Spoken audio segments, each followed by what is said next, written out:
I'm going to be talking about holiday eating, the 40 some odd days between Thanksgiving and New Year's Day. Days that include a lot of sugar, salt, and oily products.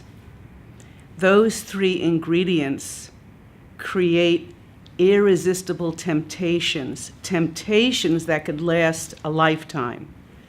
Now, temptations or cravings have a physical component. That's how they start.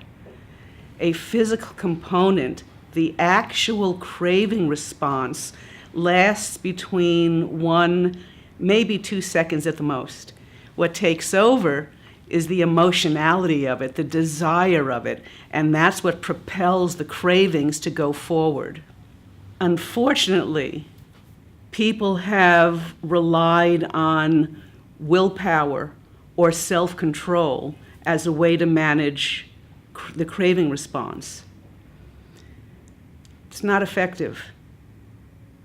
The key, you want to make your body an ally and not an enemy where you are a passive recipient to craving responses. And there's a way to do that.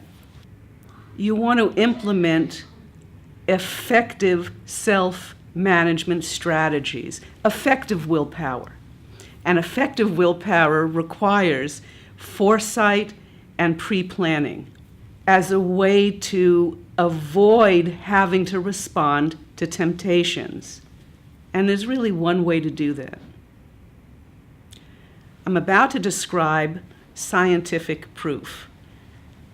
You eat sugar, you crave sugar. You stop eating sugar, you lose the craving for it. Here's the key, though. When you have a high indulgence day, you want to calm down your taste buds the next day. Calming down does not mean deprivation. It does not mean going on a diet. It does not mean not enjoying very flavorful, high preference foods.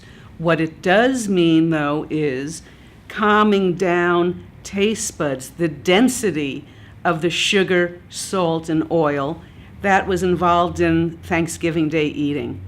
As an example, following day after Thanksgiving, you might like to have some pasta.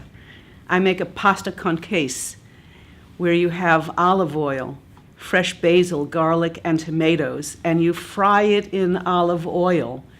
Now, as a suggestion, the day after Thanksgiving, you might not need 4 tablespoons of olive oil. You might just need only 1. That accomplishes a couple of things. Number 1, you cut out a lot of calories, so immediately you might be able to have some more pasta and feel more sated with less calories. But the other thing that it does, it calms down the salivary response. It calms down your taste buds because the oil isn't as dense. Now that formula is applied to what's the number 1 success for the management of holiday eating. Number 1, not to gain weight, or if you do gain weight, how do you recover quickly? And there's one way to do that.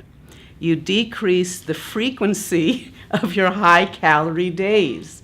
This is not rocket science. And the way that will be accomplished is by calming down your craving response so you feel more in control.